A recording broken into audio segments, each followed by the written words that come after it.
Pessoal, tudo bem? Estou de volta aqui no canal do Maurício Noriega com o tradicional bate-papo, Papo Cabeça, e você já está vendo na tela a convidada de hoje que, embora dispense apresentações, farei aqui uma breve apresentação. Ana Paula Oliveira, para mim, junto de Neuza Inês Bach, a melhor das árbitras auxiliares que nós já tivemos no Brasil e uma das melhores do mundo em todos os tempos.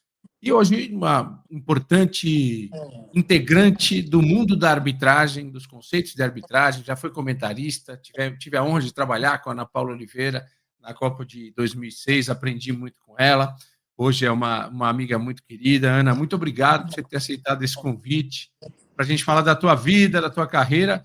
E não vai ter como a gente não falar do que está acontecendo com a arbitragem no Brasil, né, Ana? Obrigado, viu? Imagina, Nuri, eu que agradeço. Peço desculpa por ter demorado para te atender em relação à demanda, né? Essa coisa de você sair da gestão e voltar para a comunicação leva um tempo para você conseguir coordenar as agendas, mas eu estou muito feliz de estar te reencontrando e estar falando contigo. Muito bom. Você falou sair da gestão. Você hoje não está trabalhando como gestora de arbitragem, de administração esportiva para ninguém. Você voltou efetivamente a trabalhar como comentarista. Como é que está a sua vida? Então, hoje, nesse exato momento, eu estou como jornalista esportiva, como comentarista. Agora o nome mudou, né, da nossa época lá de 2006, é o especialista de arbitragem. Mas eu também não tenho intenção de ficar só nesse núcleo de especialista de arbitragem, mas também para falar de gestão, de bastidores. Então, paralelo às duas emissoras que eu estou trabalhando, eu faço Série B pela Rede TV e faço mesa redonda com a Band Esportes toda segunda-feira com Elia Júnior e o Jorge Nicola. E eu tenho, paralelo a isso, um projeto chamado Esporte SA, que é falar com esportistas de uma maneira geral, não só falando da carreira do profissional, mas principalmente desse bastidor da gestão, que envolve gestão de fato e negócio no segmento esportivo.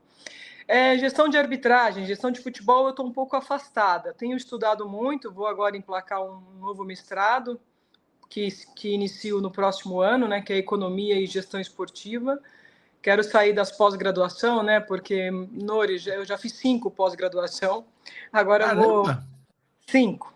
Agora eu vou para uma outra, vou mais para o mestrado, quem sabe emplacar um mestrado e, por que não, um doutorado dentro do segmento de gestão esportiva. Então, estou um pouco afastada, pretendo voltar sim, mas eu entendo que eu precisava, como saúde mental, como saúde física, viver um período de detox, sabe? Esse período de afastamento da gestão, até porque quando a gente fala de futebol, a gente lida com paixão. E sim, como comentarista, a gente é vítima de muitos haters, mas quando você está dentro da gestão, o nível de pressão e de cobrança que você é exposto é absurdo. Então, eu, por opção de vida, resolvi estudar, me dedicar, me preparar mais, mas me afastar um pouco e, quem sabe, voltar no futuro para a gestão e trabalhar. Aí sim, fazer paralelo comunicação e gestão. Eu não tenho mais intenção de abrir mão da comunicação, Nori. É trabalhar em conjunto as duas frentes. Mas vamos fazer uma conta aqui, porque é muita pós-graduação. Você falou em 5 pós-graduações. Você se graduou em quê? Então, eu sou técnica, né, segundo grau, sou técnica em administração, cheguei a cursar 4 semestres em administração com ênfase para logística, abandono a administração para ir para a comunicação. Então, me formei em comunicação, bacharelado em jornalismo, fiz pós-graduação em comunicação estratégica para o esporte, isso foi um curso da PUC Campinas, que na época era novidade, né, você se especializar em comunicação esportiva. Hoje já não, hoje já são vários cursos voltados para essa área, naquela época não tinha. Eu estou falando dos anos de 2010, 2012 aproximadamente. Aí fiz gestão de futebol pela Academy, fiz neurociência aplicada ao esporte pela Unileia e pela Dom Cabral, gestão de risco e gestão de pessoas. Tá vendo, gente? A gente é desse tipo de pessoas que nós precisamos para melhorar o esporte e o futebol no Brasil. Pessoas que tiveram a experiência dentro de campo, como teve a Ana Paula, mas que foram se capacitar fora de campo depois da formação para trabalhar. E você teve um período na Federação Paulista de Futebol na área de arbitragem, foi isso? Foi assim, foi a realização de um sonho, né? Eu tinha como meta, só para deixar claro para quem está nos assistindo, assim, ser árbitra. Eu queria seguir na carreira até os 35, 38 anos e migrar para a instrução com 38 para 40 e depois me tornar gestora, uma das primeiras mulheres a comandar a arbitragem no nosso país. Esse era o meu planejamento de vida com 18 anos, viu, Nori? Então, assim, para quem está assistindo, os jovens, essa coisa de você pegar, parece conversa de livro de autoajuda, mas não é. Você colocar num papel as suas metas para daqui 5, 10, 15, 20 anos é importante, porque você vai construir, como você acabou de falar, o seu saber. No meu caso, eu construí o meu saber focada no que eu queria a longo prazo. Infelizmente, saí precocemente, né, da arbitragem. Para quem não sabe, eu saí com 30 anos, né, no ano de 2010, oficialmente, já formada e pós-graduada em comunicação. E dentro dessa construção, trabalhei com TV 8 anos, mas eu tinha sempre aquele desejo de voltar para a arbitragem. Aí eu volto no segmento de instrução na CBF, aí fiz instrução lá, aí participei, fiz a escadinha, Nori, eu fui secretária da escola, depois coordenadora nacional de instrução, me tornei instrutora Conmebol e FIFA, eu fui árbitra FIFA e também me tornei instrutora FIFA depois. Fui a primeira mulher membro da Comissão Nacional de Arbitragem, mas eu entendia que, pelo que eu vinha estudando, pelo que eu estava me formando, aquela famosa brincadeira que todo mundo fala, né? Ter o poder da caneta, ter o poder de decidir para você poder colocar em prática as suas ideias. E esse presente veio na Federação Paulista. Eu escrevi um projeto para o presidente Reinaldo Carneiro Bastos, eu estava na CBF na ocasião, mas já com a intenção de voltar para São Paulo. Eu estava morando no Rio, queria voltar para perto da mamãe. Minha mãe estava vivendo um momento da saúde, mesmo eu queria estar mais perto dela. E aí escrevi um projeto para o Reinaldo com a meta de me tornar diretora de desenvolvimento da arbitragem paulista, que é focada em instrução, focada em treinamento e revelação de novos talentos. E aí ele pediu para escrever um projeto generalista, né? Vamos falar assim, colocando não só a parte de treinamento, mas como seria a gestão ideal de um segmento de arbitragem. E aí, Nori, é importante a gente beber na fonte do saber de outras áreas. Como eu já tinha vindo da administração, eu fiz o famoso FOFA, né, ou SWOT, que é analisar as fortalezas, as fraquezas, as oportunidades e ameaças que a gente tinha para criar um departamento de arbitragem bem gerido, porque hoje a gente não tem nenhum case voltado para a gestão de arbitragem. Por isso desse dilema que a gente está hoje dentro do cenário nacional. E aí, dentro disso, bebendo na fonte do conhecimento da FIFA, da Conmebol, da própria CBF e indo também, quando eu fiz o curso de gestão de futebol, de executivo, conhecer os clubes, como funciona um clube. Aí, bebendo nessa fonte de conhecimento, eu criei o que seria um departamento ideal de gestão de arbitragem. E, para minha surpresa, eu fiz assim de forma despretensiosa o projeto. Quando eu entrego o projeto, o Reinaldo fala, não, agora você vai colocar o projeto em prática como presidente da comissão de arbitragem. Foi um grande desafio, confesso para você que não esperava. Até por ser mulher, você sabe que mulher liderando o homem, você, por experiência, sabe que não é fácil dentro da nossa sociedade machista e patriarcal. Mas eu acredito que entre o ônus e o bônus a gente conseguiu deixar um legado de 4 anos em que, graças a Deus, se falou pouco da arbitragem paulista. Essa é a verdade. De 2019 a 2023, né, eu entrei em setembro de 19 e saí em outubro de 23. Foram 4 campeonatos realizados sobre a minha liderança, com os meus colaboradores, com mais de 4.000 jogos, e assim, eu fiz a gestão no momento delicado do mundo, que foi na pandemia, né, Nori? Lembra aquela questão dos jogos? A gente criou um modelo que foi exemplo, inclusive premiado, do Dr. Cohen, em parceria com a gente, como treinar uma equipe, né, numa situação de pandemia, de isolamento, sem ter contágio. A gente conseguiu criar uma estrutura junto com a equipe de trabalho em São Paulo, e aí eu vim para liderar. Foi um desafio. Acredito que acertei bastante, mas também errei muito. Faz parte do processo e da nossa construção, né, Nuri? Não tem como. Não tem como. A gente vai chegar, né, nessa caminhada de arbitragem, e eu vou pedir para você fazer a sua análise, né? Análise SWOT, FOFA, como você quiser, do momento da arbitragem. Mas eu quero que você conte para quem está vendo esse papo com a gente, como é que você chegou na arbitragem. Você é do interior de São Paulo, você é de Hortolândia, é isso? Na verdade eu sou de Sumaré, porque Hortolândia foi um município que se emancipou da cidade de Sumaré, né? Você Mas eu nasceu, era comecei... Sumaré. Isso, é Sumaré, aí, mas comecei no futebol em Hortolândia, logo quando Hortolândia se emancipou, então por isso que as pessoas associam muito o meu nome à Hortolândia. Porque no futebol, onde eu fiz o meu primeiro curso com 15 anos, onde eu fiz o meu primeiro jogo apitando, bandeirando, futebol amador, né, o varziano, foi em Hortolândia. Mas eu sou daqui de São Paulo, sou nascida em São Miguel Paulista, mas fui criada em Sumaré. Eu fui para lá com 5 anos, então eu me considero da região metropolitana de Campinas, vamos dizer assim. E como é que uma Sumarense. adolescente morando no interior de São Paulo vai inventar de ser árbitra de futebol? A culpa foi do meu pai. Na verdade, a nossa família passou por um problema financeiro agudo, né? Meu pai perdeu tudo que ele tinha de posses e a gente precisou recomeçar do zero. E quando eu digo do zero, é do zero. É sair de uma casa grande e morar na comunidade em 2 cômodos, 5 pessoas. E meu pai já era árbitro de futebol amador, era o hobby dele, né? Nos finais de semana, como ele teve um acidente de carro e não podia jogar bola, ele apitava jogo.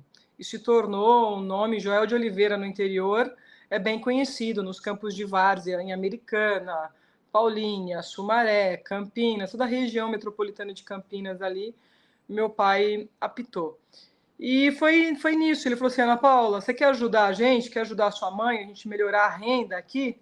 Eu lembro como se fosse hoje, eu estava sentada na mesa, conversando com a minha mãe, ajudando a preparar o jantar, eu lembro, era um sábado à noite, e aí ele falou assim, estão precisando de pessoas que saibam escrever, né, ler e escrever.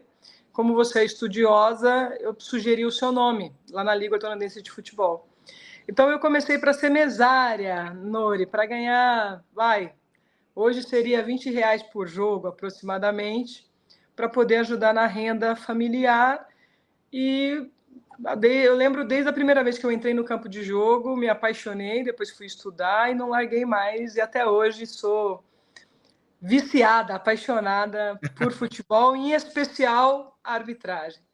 Você nunca pensou em jogar futebol? Jogava futebol com a Eu garotada ou joguei foi arbitragem? Eu joguei futebol com meu irmão, mas eu nunca me considero uma atleta de futebol, não. Até brinco, às vezes quando tem uma pelada, jogo na zaga ali, mas assim, não sou uma exímia jogadora. Eu joguei voleibol, joguei handball, fiz natação muito tempo, natação e corrida, né? Atletismo e fiz artes marciais, mas jogar futebol mesmo, não. Eu digo que eu entrei no futebol já pelo olhar e pela ótica de um árbitro, visto a herança do meu pai. E a arbitragem para você sempre esteve voltada, focada para a questão da arbitragem de linha, né? A gente não usa mais a terminologia bandeirinha, usa árbitro auxiliar, mas vamos no popular, né? Você sempre quis trabalhar como árbitra de linha, a bandeirinha mesmo? Ou Árbitro você assistente? ou se você já foi Não, juíza principal? não, eu tenho personalidade de central. Eu sou árbitra central, apitei muito no futebol amador. Só que na minha época, quando eu fui para a Federação Paulista, não havia espaço para mulher no centro. Existia um projeto e esse projeto era ter uma árbitra só, porque se desse errado, tiraria do circuito, que foi a Silvia Regina, você vai lembrar daquela época. E todas as outras que quisessem tinha que aceitar ser assistente. Eu não tive, não me deixaram me desenvolver como árbitra. E como eu já tinha a experiência da várzea e já apitava no futebol amador, isso acabou agregando valor para mim na linha, né, como assistente, porque eu tinha uma percepção e uma visão diferente de muitos colegas na época e acabei me tornando uma profissional muito respeitada e considerada de segurança para os profissionais os quais eu assisti durante toda a minha carreira. Mas assim, Nori, hoje, se você me falar, Ana Paula, você dá treinamento de árbitros e assistentes. Eu, graças a Deus, me desenvolvi nas duas frentes. Eu consigo dar um excelente treino para árbitro central e o mesmo para assistente. Tenho essa capacidade de trabalhar nas duas frentes. Mas no profissional, o mundo me conheceu como assistente. Eu vou guardar essa frase de saber dar um treino para eu vou explorar isso daqui a pouquinho, um pouquinho mais para frente. Antes eu quero saber mais relembrar alguns fatos da sua história. Eu tive a oportunidade de comentar jogos nos quais a Ana Paula trabalhou, eu já trabalhando como comentarista de futebol, e eu repito aqui o que eu falei no começo, a Ana Paula e a Neuza Inês Bach, elas são disparadas as melhores que eu vi. Assim. Me parece, não sei se isso é uma questão, você que estudou isso, né, que a visão espacial da mulher para essa coisa do impedimento, da rapidez, né? Me parece que vocês são favorecidas por isso. Né? Me lembro de ter lido em algum lugar que a evolução da espécie, né? A mulher, por ter que ficar de olho nas crias, né? A fêmea no mundo, né? No mundo, por ter que ficar de olho nas crias, ela desenvolveu melhor essa visão espacial. Você via dessa forma ou era um talento seu mesmo? Então, hoje eu posso falar com um pouco mais de propriedade, porque acabei de me formar recentemente em neurociência. As mulheres têm um pouco mais de neurônios, isso é científico, não sou eu que estou falando, do que os homens. E uma capacidade de atenção e concentração maior quando treinada.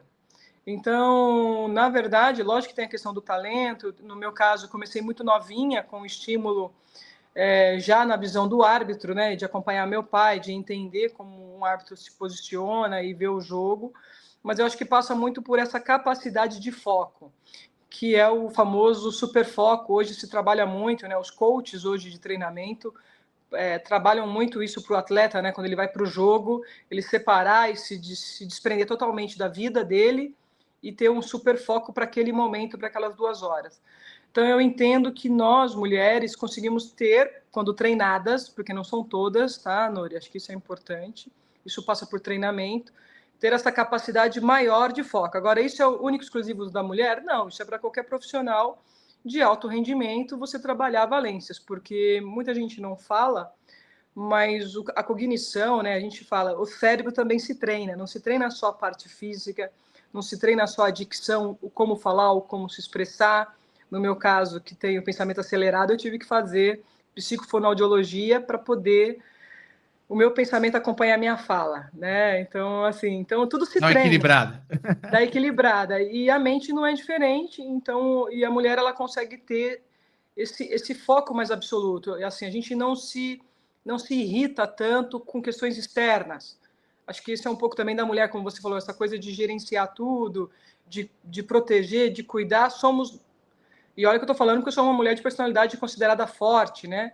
É que as pessoas confundem, mas tudo bem. Mas, assim, a gente é mais serena em situações de crise, em situações de ofensa dentro do campo de jogo. Então, você lida melhor com as questões do foco dividido, que a gente faz, né? Testes de concentração única, concentração dividida, a questão da amplitude sensorial e periférica, e, em geral, as mulheres se destacam um pouco mais nessas avaliações psicológicas. Mas tudo é dedicação, viu, Nori? Eu acho que, no meu caso, eu era apaixonada, e todos os grandes pensadores falam isso, né? Seja da área administrativa, da área humana, né? Porque a gente fala da humana ou da matemática, que muitos falam, é assim, quando você é apaixonado, você se dedica mais, você se doa mais, e isso para você não é algo que se torna obrigação, é prazeroso. Eu acho que a grande diferença dos grandes atletas, dos grandes pensadores, ou até mesmo dos grandes administradores, é que são pessoas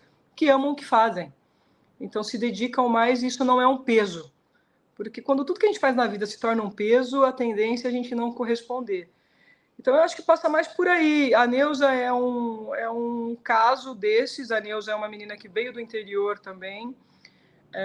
Não era do futebol, não tinha nunca jogado bola, não tinha conhecimento nenhum.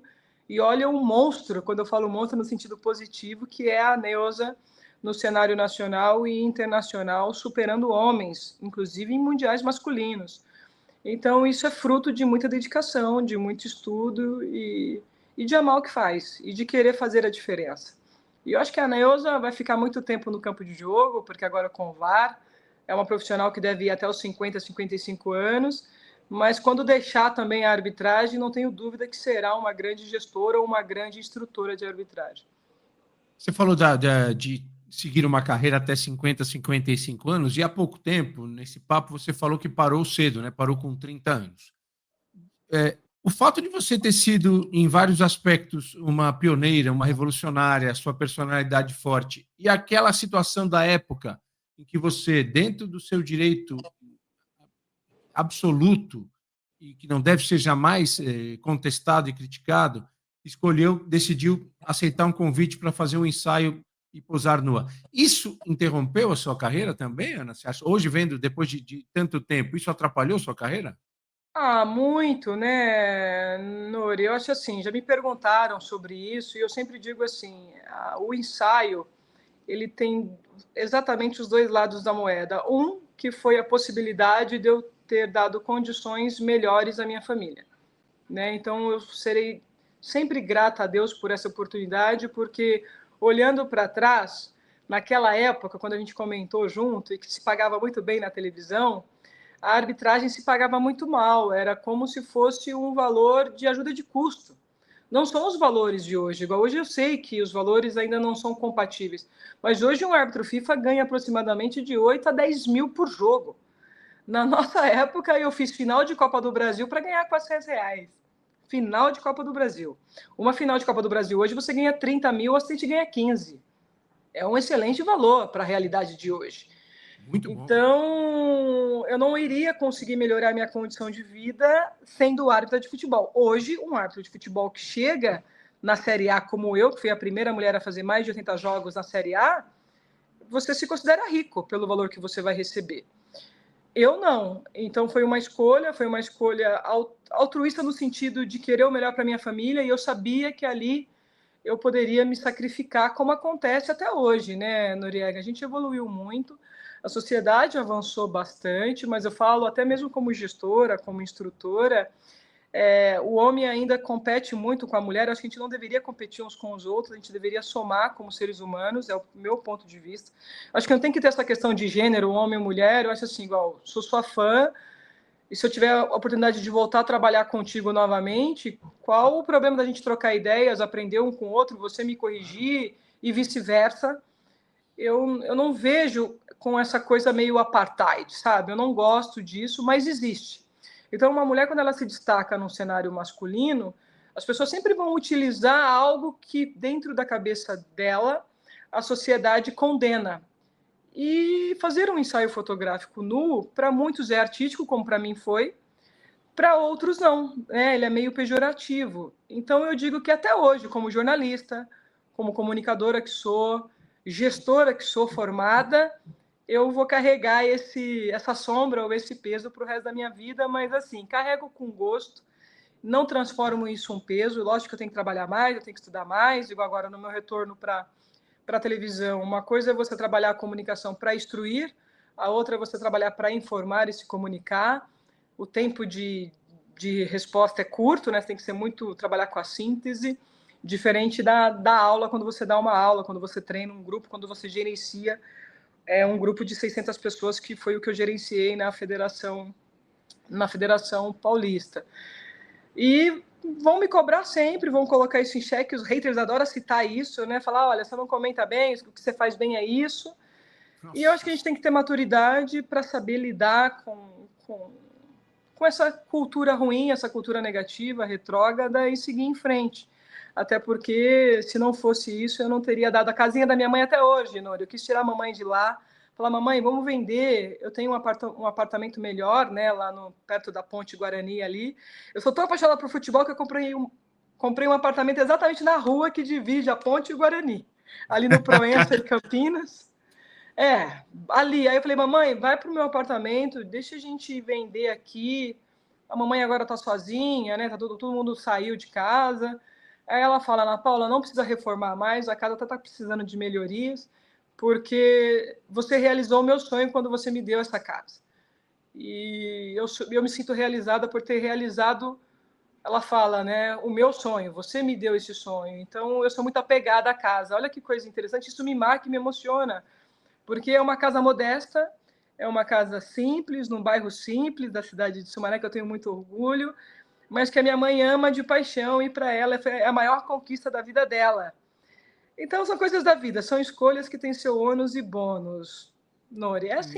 E é uma história maravilhosa, porque você não fez nada de errado, muito pelo contrário, né? Uma decisão de uma mulher adulta, uma mulher inteligente, e infelizmente essa sociedade machista e hipócrita do Brasil, nós tivemos várias atletas que fizeram a mesma coisa que você fez e nunca sofreram o que você sofreu.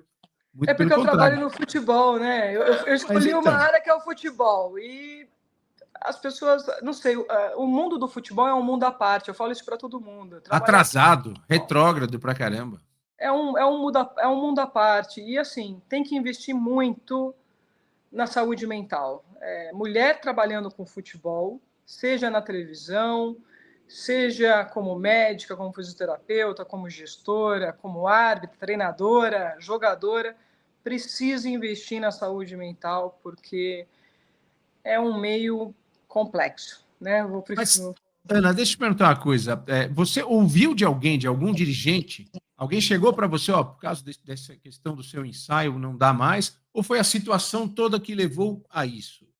Você ouviu de alguém? Algum jogador, algum treinador usou isso durante alguma partida para te provocar, para te contestar? Ou foi uma situação, tudo que aconteceu em torno de você naquele momento te obrigou a Então, eu parar? tenho, eu tenho que ser justa, né? Pelo menos na minha frente, jogadores, dirigentes, em geral, eu nunca tive problema. Eu tive mais problema mesmo com os meus pares, né? Dentro do meu convívio, eu senti como gestora na Federação Paulista, eu tinha o respaldo do presidente, isso eu não posso negar nunca, mas eu tinha colegas de direção, de diretores, que não enxergava isso com bons olhos, que entendia que eu estava num cargo importante porque tinha saído com A, com B ou com C, sempre dá essa conotação depreciativa, né, que desvaloriza a mulher.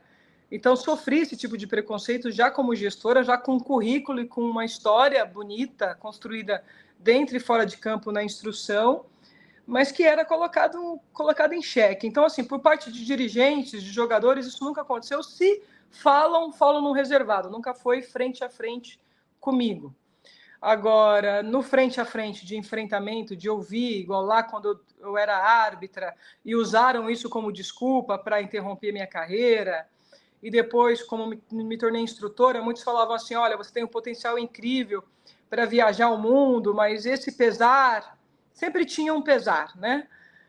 Mas eu já sabia disso, eu sabia desse desafio, quando eu fiz a revista, eu tinha consciência que para mim ia ser tudo mais difícil, mas tem um lado bom disso, Noriega, sabe por quê? Porque eu estudo mais, eu me preparo mais, e quando eu assumi a Federação Paulista, eu sabia que eu tinha competência porque eu tinha me preparado para aquele posto, né? E por que isso? Porque você ser cobrado o tempo todo mundo olhar para você, desculpa o termo, mas lamentavelmente muitos olhavam para a mulher, essa coisa, ou dormiu com alguém, ou é uma mulher fácil, de usar palavras chulas, que eu não vou citar aqui, para me enfraquecer, né? Vamos falar assim. Mas me fizeram mais fortes. Eu estudo mais, eu me dedico mais. Como eu falei, agora eu já estou indo para um outro mestrado. Já saí das pós e vou para o mestrado, porque eu quero contribuir muito para o futebol. Eu acho que eu tenho condições para. Sou jovem para ser gestora, né? Como árbitra, eu poderia estar em campo ainda. Eu poderia estar atuando na cabine VAR. E eu acho que isso é uma vantagem que eu tenho, porque quando você é mais jovem, até para treinar uma equipe, para saber o que cobrar, a gente tem visto agora uma leva de treinadores com 35 a 42 anos, que deixaram o campo e se tornaram treinadores. A pegada é outra, a forma de enxergar o jogo é outro, está tudo muito fresco. Então, como cobrar, como falar com essa nova geração, né, de jogadores, eu acredito que essa experiência também me ajuda, e o fato da juventude, quando eu digo juventude, entenda, tá? Quem está me assistindo, eu não sou bebezinha, não, eu estou no 40 a mais, mas dentro da área de gestão, eu sou a caçula, porque hoje todos os grandes gestores têm acima de 50 anos, né? 50, 60 anos. Essa foi uma surpresa, viu? Essa que você falou me pegou de surpresa, de que você sofreu mais preconceito dentro da arbitragem do que fora da arbitragem. Infelizmente, por causa da competitividade, né? Noriega é assim, igual na sua área, que agora eu estou voltando para ela, né? Existe a competitividade, né? A gente tem amigos que a gente constrói para a vida, e lamentavelmente tem aqueles que não sei por que implicam com você e quer competir com o Noriega, você acha melhor que o Noriega. Tem isso, é natural. Só que quando, no meu caso, como eu fiz o ensaio, tive uma vida pública, isso acaba sendo uma arma para as pessoas usarem em determinados momentos para me enfraquecer, né? E que não conseguem. Hoje, graças a Deus, faço terapia já há 10 anos, acabei de me formar em neurociência, eu acho que estou amadurecendo dia a dia para quando Deus preparar posições que eu espero que Ele está preparando para mim, eu ter discernimento e sabedoria para ocupar os lugares, seja na comunicação, seja na gestão, com bastante discernimento, né? E não ir na onda, né, Nori? Porque às vezes a gente é engolido pela onda, né? É impossível, né? Ninguém tem esse controle total, mas você está indo super bem, Ana. E agora vamos falar daquele assunto que todo mundo quer falar. Vamos direto, assim. Afinal, a arbitragem brasileira é ruim ou ela está ruim? Ela pode melhorar? Ainda tem espaço, tem chance para a arbitragem brasileira ou é melhor começar tudo de novo? Olha, Nori, nós estamos num momento ruim, que já se estende há mais de 5 anos. Eu acho que isso passa muito pelas escolhas de gestores e principalmente pelo plantel de instrutores. E eu digo que cada vez mais, por experiência, temos que ser menos políticos e mais técnicos. Não estou dizendo que eu não sou favorável à política, não é isso. Eu acho que a política positiva, aprendi isso na Dom Cabral, porque eu era meio cética em relação à política, né? E sofri muito com isso, porque, igual, a gestão que eu fiz em São Paulo, eu fiz uma gestão pautada na técnica, pautada em processos, né? Tanto para os árbitros como para com os clubes, e não importava se é camisa A, camisa B, camisa C, priorizando a linha técnica.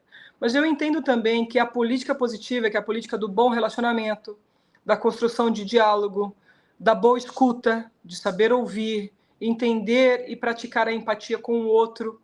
O que um erro meu está impactando em você, Noriega? Eu tentar entender isso para poder ter empatia com você e não cometer esse erro e não te causar angústia e aflição ou algum prejuízo. Então, eu sou favorável a essa linha da política positiva, da melhoria dos relacionamentos, mas também sobre a qualidade técnica. Por que eu digo isso? Porque, lamentavelmente, alguns cargos ele não é colocado pela qualidade técnica ou pelo currículo do profissional. Ele é colocado por um viés político. E quando você é colocado por um viés político, você vai ter o ônus e o bônus. Você vai ter, talvez, uma situação política que lhe interesse, mas você vai pecar muito na questão técnica. Então, eu acredito que isso tem acontecido muito, porque, assim, me perguntaram numa entrevista qual é o melhor árbitro para você e qual árbitro você teria como referência hoje. E qual é o árbitro que tem que melhorar? Aí eu falei assim, eu vou citar o mesmo árbitro 2 vezes. O Ramon Abate Abel, hoje é o melhor árbitro do Brasil por méritos, porque fez 2 competições internacionais, na verdade 3. Uma ele apitou a final dos Jogos Olímpicos, outra ele foi cotado para fazer a final, que foi esse Mundial de Clubes que a gente teve agora, e ele teve no Catar. Lembra aquela competição do Catar, que agora se chama Intercontinental, né? E também fez um belo trabalho lá. Eu falo da atualidade, né? Da atualidade. Porém, esse mesmo árbitro que é tido como uma referência, não só aqui na América do Sul, hoje também é tido como um árbitro ruim. Olha que louco. Aí eu te digo, como isso é possível? Por que em torneios internacionais ele brilha e na sua própria casa não? E aí tem uma série de fatores. A questão da orientação, a questão da pressão e você não ter respaldo, ou seja, você me orienta algo, você, Noriega, fala para mim, Ana, amanhã você vai fazer um comentário sobre X, eu gostaria que você atuasse nessa linha Y. Aí eu vou no comentário e faço exatamente o que você, como meu diretor, me pediu, né? Dentro de uma linha que também está que condiz comigo. Só que aí, passado isso, deu repercussão. A gente foi atacado nas redes sociais e tudo mais, e aí você chega para mim, você pediu para eu seguir aquela linha. E aí fala assim, não, a culpa foi da Ana, porque quem falou lá na frente das câmeras foi a Ana, e a Ana que tem que arcar com o prejuízo do que ela falou. Isso não pode acontecer. Então, isso tem acontecido muito. O árbitro ele recebe uma orientação, isso eu falo porque eu conversei com muitos deles, aí eles cumprem a orientação, aí vem o erro, e aí ele não tem respaldo. Aí ele é punido na pessoa do árbitro. Isso gera uma pressão. Orientação que você fala são orientações de interpretações da regra do jogo. Isso, são diretrizes, vou corrigir aqui para ficar claro para quem está nos acompanhando. Obrigada, Nori, porque a gente está tão acostumado. Quando eu digo orientação, é que tem um corpo de instrutores, todo início de competição, existe o alinhamento, quais são a linha e diretrizes daquela competição para aquela temporada. O que vai ser entendido como mão na bola o que vai ser entendido como jogo brusco grave, o que vai ser entendido para cartões amarelos, todas essas variáveis. Qual vai ser o trabalho dentro da cabine VAR, o que eu espero dos jogadores, o que eu espero dos árbitros. Então, a gente tem esse alinhamento de diretrizes todo o início de temporada. Então, eu recebo uma orientação. E árbitro, eu falo porque eu fui árbitra. Nós somos executores. Arbitrar é pensar? Sim, quando eu entro no contexto do jogo, de entender qual é o jogo, a importância daquele jogo, o que está acontecendo com a equipe A, com a equipe B, mas eu vou executar as diretrizes que me passaram. Aí é muito complicado quando eu executo as diretrizes que me passaram, porque muitas vezes, Noriega, o árbitro é contra a diretriz. Você acredita isso que é nisso? importante. Isso é importante. Muitas Já ouvi vezes, de árbitro isso. Inclusive em Copa do o Mundo. árbitro não concorda, ele sabe que a FIFA tem uma linha de trabalho, até porque ele trabalha na FIFA, só que aqui utiliza uma outra linha. E aí é onde eu digo que dá o tilt. Porque você vê um árbitro acostumado a trabalhar numa batida, em alto nível, aí vem para cá, pedem para ele fazer outra coisa. E aí, ele mesmo não concordando, o profissional de arbitragem, ele é um executor. Aí ele vai lá e executa. Aí ele executou, deu polêmica, porque aí vem a pressão dos clubes. Aí, ao invés do departamento respaldar o árbitro e falar assim, ó, peraí, aqui o árbitro errou, aqui nós erramos, porque nós passamos essa diretriz equivocada, vocês têm razão ou não, e nós vamos tomar providências para. Isso não é feito. O que eu tenho visto esse ano, desde o ano passado, né, desde a gestão passada? O árbitro errou, a culpa é do árbitro, mas a culpa não é dele, ele é a ponta do... Ele é a ponta. Ele tá respeitando toda uma linha sistêmica de trabalho. Então, esse é um ponto. Outro ponto é a conduta dos clubes, jogadores e executivos. A gente precisa ter um diálogo que provoque mais empatia. Um outro ponto, vou tocar no ponto inicial, que é melhores treinamentos. A gente precisa ter pessoas capacitadas na instrução para sanar as dúvidas desses árbitros e dar tranquilidades a eles na execução. E uma vez que ele executa, vem a público e fala, aqui nós acertamos, aqui nós erramos. Quando eu simplesmente disponibilizo o vídeo, mas eu não dou o meu parecer como comissão, eu estou deixando os árbitros na cova dos leões. E aí, assim, que seja lançada a sorte daquele profissional. Se a maioria entender que acertou, ótimo. Se a maioria entender que errou, eu tiro. Não é assim que funciona. Porque, e assim também tem outra coisa, né, Ana? Há árbitros que vão para o Coliseu, na Cova dos Leões, e outros não. A gente viu o Ramon Abate Abel ser afastado e o Wilton Pereira Sampaio, que comete erros também grosseiros, da mesma forma, ele é preservado. Então, aí a gente precisa entender quais são os critérios que foram adotados para punição. Foi analisado o tipo de erro, a gravidade do erro, o impacto na competição, você entende? Então, quando eu jogo na Cova dos Leões, eu preciso ter essa linha, porque assim, o que bate em Chico tem que bater em Francisco. Porque se eu puno só um e não puno outro, começo a criar essa disparidade. Aí os árbitros começam, eu tenho que ir nessa linha, porque se eu for nessa linha eu vou ter problema. Aí o que eu estou dizendo? Eu perdi a qualidade técnica. Eu perdi a qualidade técnica e vou viver na sobrevivência. Vou fazer do meu jeito, vou tentar apitar a minha maneira, não levar polêmica, porque assim eu estou numa próxima rodada. O que isso significa? Eu tenho rentabilidade no próximo jogo. Então, esses são um dos pontos, entre outros, da questão estrutural. Eu acho que, estruturalmente falando, a gente precisa melhorar, eu digo que base, desde a parte da Escola Nacional de Arbitragem, a gente precisaria retomar a Escola Nacional de Arbitragem, a gente precisaria ter um diálogo melhor com as federações na formação dos árbitros, com uma grade curricular única, a gente precisa ter um treinamento continuado para o cenário nacional e para o FIFA. O FIFA não pode ser uma indicação política, o FIFA tem que ser uma indicação de meritocracia, e lamentavelmente a questão escudo da FIFA e escudo da CBF, você trabalha a proporcionalidade por estados e você negocia o escudo FIFA. E aí muitas vezes a gente tem um FIFA que merece aquele escudo e está lá porque é merecedor, e muitas vezes a gente tem um FIFA que ainda não estava pronto, mas estará ali porque foi uma briga política. Então são questões delicadas e que eu compreendo, mas que precisam ser tocadas, entendeu, Noriega? Por que eu digo isso? Porque o árbitro FIFA, ele é a nata, ele é a crema de la crema. Ele é o árbitro FIFA que vai ajudar o gestor a a uniformizar, a ter constância, a ter critérios claros na formação dos demais árbitros. Então, eu tenho o top 1 e daqui eu vou descendo.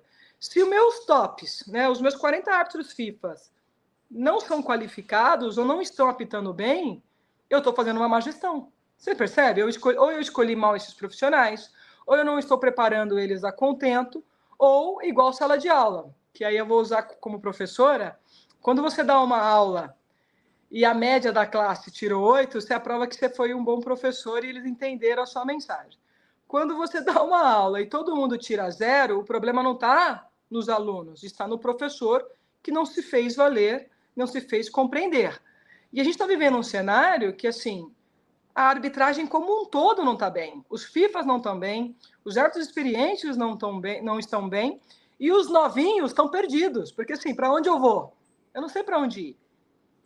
Então, é uma problemática estrutural, sistêmica, que precisa ser melhorada. A questão de ranqueamento. Como é que a CBF está fazendo o ranqueamento desses árbitros? Está sendo pautado em quê? Porque eu sei que o Departamento de Análise de Desempenho dos Árbitros foram desfeitos. Como está sendo o levantamento de dados desse departamento? Como eu sei que o árbitro A é melhor que o árbitro B? Pautado em quais informações? Quais são as valências, né? Ou melhor, os indicadores que eu utilizo para colocar o Rafael Claus em um jogo, estou dando um exemplo, e o Wilton Sampaio em outro jogo?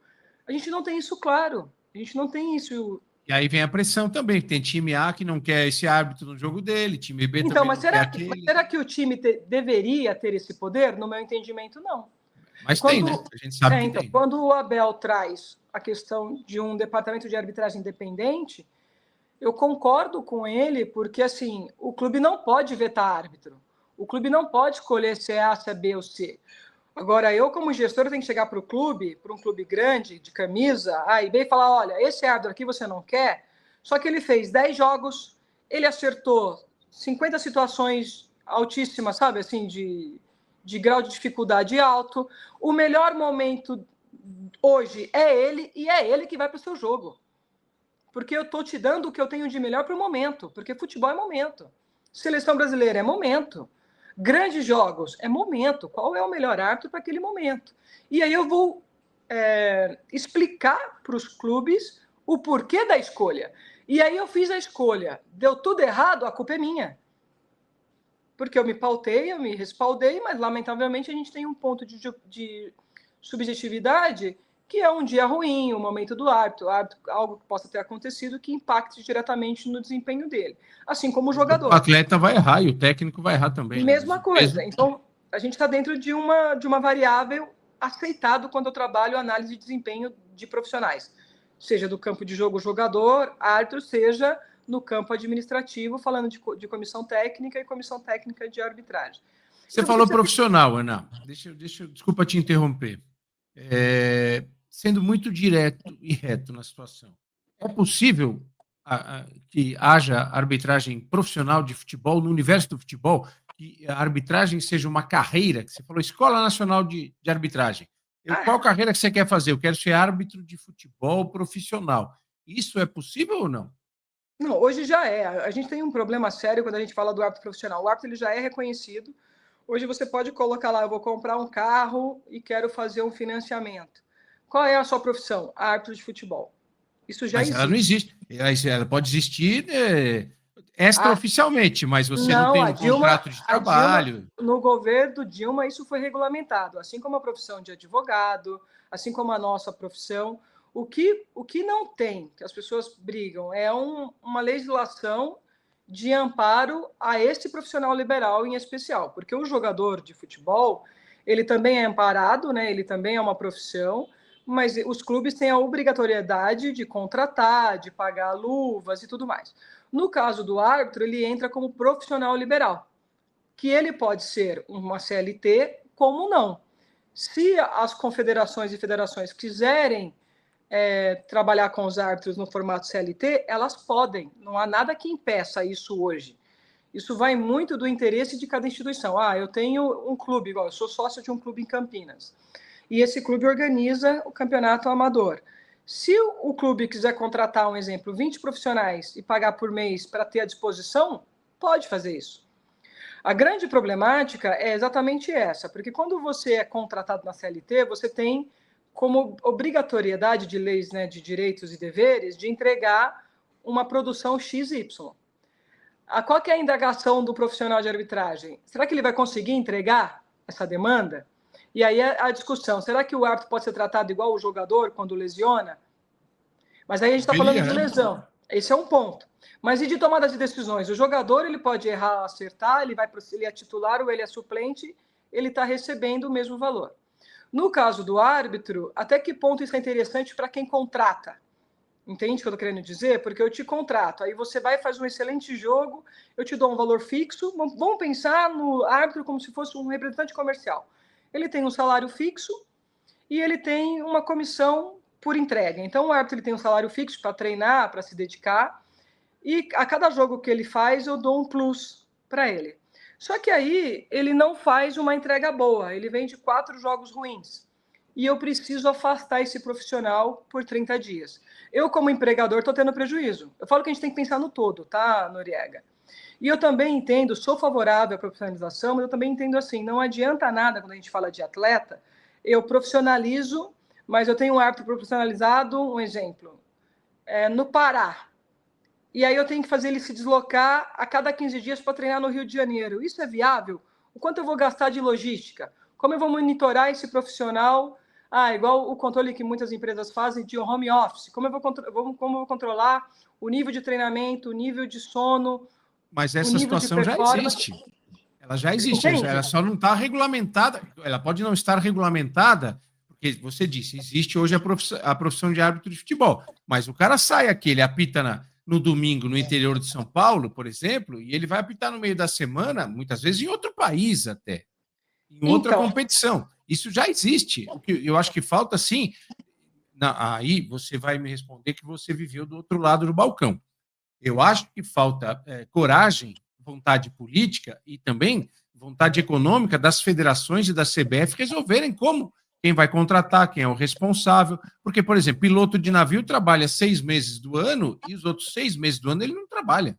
Cada profissão tem a sua particularidade. Ele continua contratado, ele continua tendo a particularidade do seu contrato de serviço. Quem trabalha em plataforma de petróleo fica lá 21 dias, depois passa 14 em casa. Ele continua sendo um profissional. O que eu acho que, na verdade, me parece que a CBF e as federações elas têm medo de saber quem vai arcar com os custos trabalhistas dessa contratação. Então, porque esse é um ponto. O segundo ponto, quando eu estou falando das problemáticas.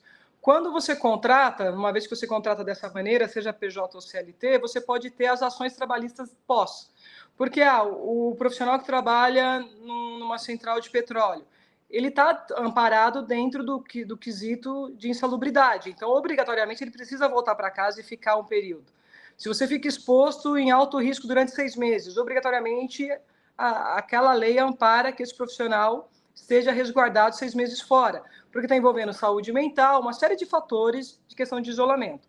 Então, como você falou, cada profissão tem sua particularidade. O que a gente precisa é entender essa particularidade, porque eu dar um valor por mês, vou separar 30 profissionais e vou rentabilizar eles mensalmente. Mas se eu não der instrução, se eu não der apoio e suporte na parte de treinamento, controle de descanso, alimentação, suporte de saúde, eu acho que o que é mais importante, Noriega, hoje os árbitros de Série A ganham bem. O que eles não têm? Um plano de saúde. Se você consegue dar um plano de saúde para toda a categoria, já é uma rentabilidade interessante, porque é um custo a menos. Se você consegue separar voos em horários que permita ao árbitro melhor descanso, igual a FIFA, árbitro FIFA só viaja de primeira classe. Só viaja de primeira classe.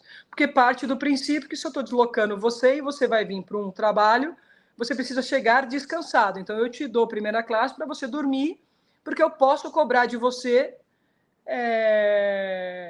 performance. Então, vai chegar descansado no local onde você vai trabalhar. Onde você vai trabalhar. Então, a gente precisa discutir muito além, porque assim, só contratar o árbitro e pagar um salário mensal vai resolver o problema? Não.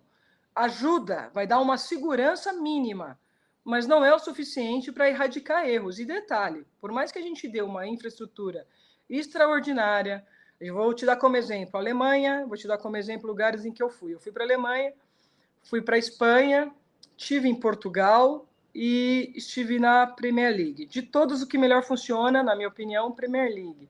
E mesmo assim tem erros. O erro nunca vai acabar.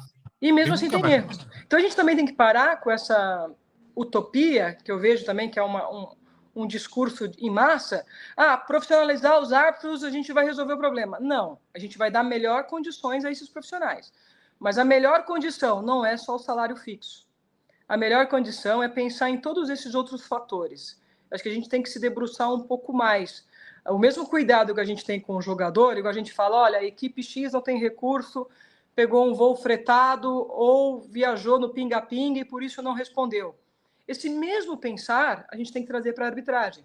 Um árbitro que vai fazer um jogo no extremo do nosso país, que ficou 5 horas no aeroporto, não se alimentou direito, pegou uma conexão ruim, chega na madrugada para apitar um jogo 4 horas da tarde, o rendimento dele não vai ser dos melhores. E acontece toda hora, né? E acontece toda hora, o que você falou, o tempo todo. Eu lembro que quando eu estava na gestão em São Paulo, para muitos árbitros, inclusive esses que viajavam para fora do país, eu perguntava, como você está? Você vai chegar bem? Você está inteiro? Você está fadigado? Como está a sua cabeça? O jogo foi difícil, eu acompanhei seu jogo lá. Ana, eu estou bem. Porque tem isso também, a gente fala para jogador, tem jogador que joga todos os jogos, tem jogador que não consegue jogar todos os jogos. Tá bem? Então eu vou contar com você.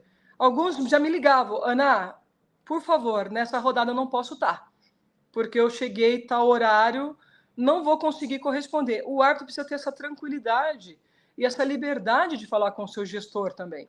Mas você concorda que no modelo atual isso não existe? Porque eu já ouvi de vários árbitros, em várias épocas, que relatos deles mesmo, em conversas muito francas. Olha, eu já fui trabalhar um jogo lesionado, fui trabalhar, apitar um jogo lesionado, porque eu não podia perder aquele dinheiro daquele jogo.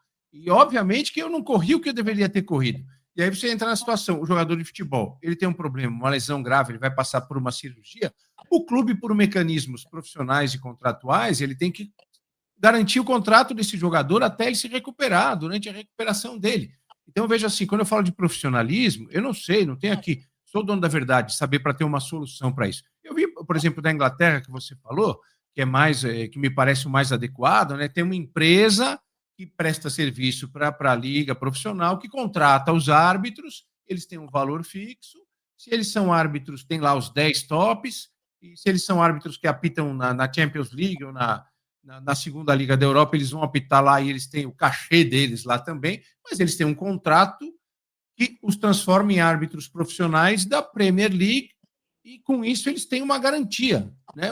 Vamos dizer assim, um piso, que para mim parece ser. E a garantia também de ter uma assistência médica, com que eles vão procurar, uma assistência psicológica, dessa forma. Eu acho que o importante, Nori, é a gente tentar entender, porque assim, os árbitros FIFA, eles trabalham para 3 categorias. Eles trabalham para o sistema internacional, que envolve FIFA e Conmebol e CBF. Se eu contrato ele aqui, um exemplo, e eu vou querer que ele esteja em todos os meus principais jogos, eu estou impedindo ele de ganhar na Conmebol e de ganhar na FIFA. Você está percebendo a problemática, igual você falou? Na Premier League, assim, você não pode impedir. Eles criaram um valor base. O que eu sou favorável? Você cria um valor mínimo de subsistência, mas mais do que criar um valor mínimo de subsistência, eu vou dar um amparo legal para você. Eu, instituição, vou te dar como garantia um plano de saúde, vou te dar o sistema de treinamento, você vai ter que me dar os relatórios, eu vou acompanhar você. Você vai ter autonomia de trabalhar comigo quando eu precisar, mas também está liberado para trabalhar pela Conmebol e pela FIFA, que é o mesmo caso do jogador que serve à seleção, para ficar mais fácil para quem está nos assistindo. E muitas vezes o jogador vai para a seleção ou vai para a FIFA e se machuca lá.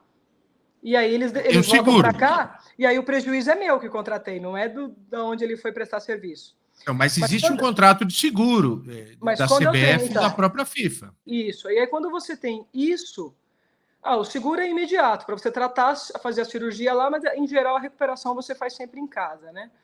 Isso é um ponto que acontece com os jogadores também, é uma coisa normal.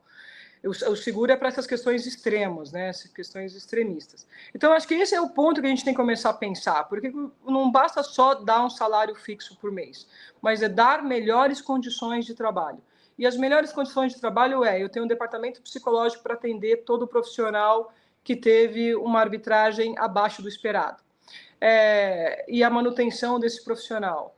Eu preciso ter um departamento médico que monitore esses árbitros para analisar a fadiga muscular, fadiga mental, no sentido do sono, para ver, porque eu estou fazendo o quê? Controle de risco de lesão, que os clubes fazem. Então, a gente tem um departamento que consiga me dar dados reais desse profissional. Eu preciso ter um controle melhor da logística desses profissionais. Então, eu digo que é essa soma de fatores. Eu entendo que nós temos condições de fazer. A Confederação Brasileira é uma instituição, graças a Deus, muito bem sucedida no quesito financeiro.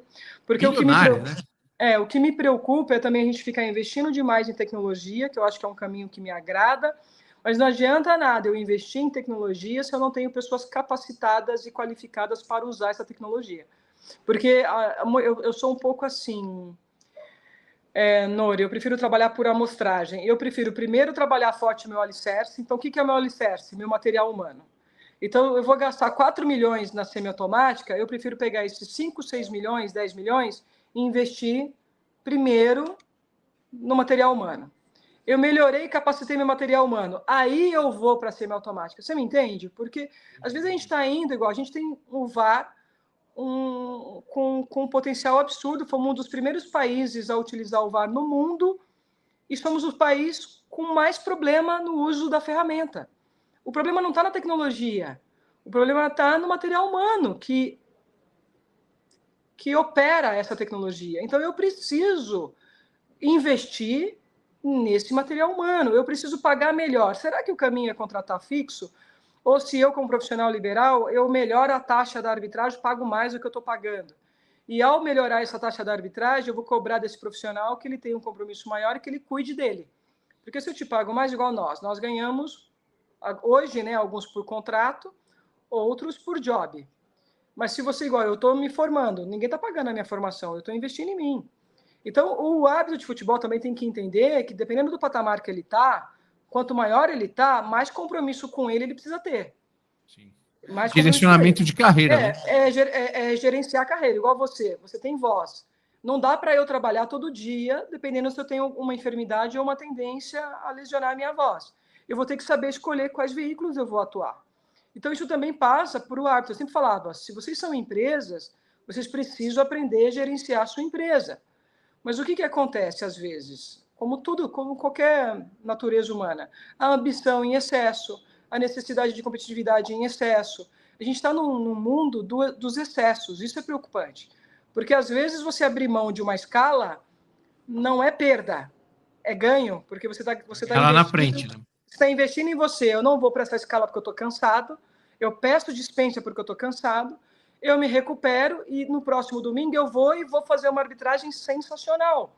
Então, a gente também, além de brigar pelo profissionalismo, a gente também precisa educar esses profissionais. Porque cada vez mais na era moderna, na era da inteligência artificial, na era de novas tecnologias que vêm, e cada vez mais a gente trabalhando muito de forma autônoma, você tem que gerenciar a sua carreira. Eu preciso educar esses profissionais para isso. E não é te dando um salário fixo que vai garantir isso. Eu preciso que você também tenha a consciência do profissional que você é. Não dá para um árbitro, Noriega, que recebe bem, ganha bem, fazer um jogo da Série A num domingo e passar mal num jogo de futebol amador no meio da semana. Isso é inadmissível. Esse árbitro colocou ele em risco, colocou a instituição da qual ele faz parte em risco. Sim. Então, a gente também precisa trabalhar essa consciência dos profissionais. Todo atleta é igual, cirurgião, cuida das mãos. Você não vê médico cirurgião brincando com as mãos. Se você é um atleta e precisa do seu corpo, você precisa cuidar do seu corpo. E não é fazendo um jogo, e eu falo porque eu já fiz quando mais nova, por necessidade, e eu, quando cheguei na Série A, eu já era uma das profissionais que já pensava diferente. Eu precisava descansar e tudo mais. Aí não dá para eu fazer um jogo que eu tive desgaste psicológico absurdo, pressão absurda, viajar 6, 7 horas, você está entendendo? Não posso. Eu entendo esses profissionais, porque também é um momento, aquele momento de você ganhar tudo, porque é o momento que você está na crista da onda. Talvez se ele tivesse com uma necessidade financeira também, que tenha levado a isso. A gente respeita, mas eu acho que aprender a gerenciar a carreira... Por que a Neuza é um furacão? Todo mundo fala assim, mas a Neuza é diferenciada. Porque a Neuza faz gerenciamento. A Neuza se prepara para os jogos, ela analisa tempo de sono dela e de fadiga, e ela é uma profissional que, se tiver extremamente fadigada, ela vai falar, Noriega, não posso. Ela cuida da carreira dela, então ela não é a melhor do mundo hoje por acaso, e ganha altos salários. Você não vê Neuza reclamando de ganho, de rentabilidade. Então, são pontos que a gente tem que discutir. Eu sou favorável, sim, à profissionalização, mas não feita de qualquer jeito. Feita de forma estruturada, Nora. Espero ter esclarecido. E obrigada pelo debate. Acho que é bom a gente discutir e debater sobre o assunto. Infelizmente, a gente tem uma restrição de tempo aqui nesse papo, né? Porque eu ficaria muito mais aqui. Eu vou propor a você aqui um ping-pong, como a gente fala no nosso jargão jornalístico, de perguntas e respostas rápidas de temas diretos, em certo ponto, polêmicos. Podemos fazer assim para a gente encaminhar e encerrar? Podemos, estou à sua disposição. Quem erra mais hoje no Brasil? Arbitragem de campo ou VAR? As duas. Boa. Quem não foge da resposta é essa aí. Qual foi o maior erro de arbitragem até agora no Brasil ou na América do Sul no ano? O maior erro de arbitragem? Nossa, a gente teve... eu posso citar dois recentes. O clássico, São Paulo e Palmeiras, é um erro que não dá para se aceitar. Aquele do pênalti. Do pênalti não marcado. Não marcado. E eu acho que um que aconteceu agora, né? Que é a interpretação em relação ao Gustavo Gomes, porque ali se está analisando somente o contato com a bola, mas ninguém analisou a força empregada, ninguém analisou a forma da disputa, a maneira com que ele saltou sobre o adversário, se limitou a trabalhar somente um ponto da consideração. Não trabalhou as outras variáveis, né? Então, eu entendo que é um erro grave, porque eu vi outras situações similares que, para mim, deveriam ter sido cartão vermelho e não foram. Isso me preocupa, porque coloca em risco a integridade física do atleta e, como consequência, o atleta ele é um produto, né, ele é um ativo do clube, acaba prejudicando não só a carreira do profissional, mas também do clube. E houve vários lances como esse, realmente, no Campeonato Brasileiro, e que não foi aplicado o cartão vermelho.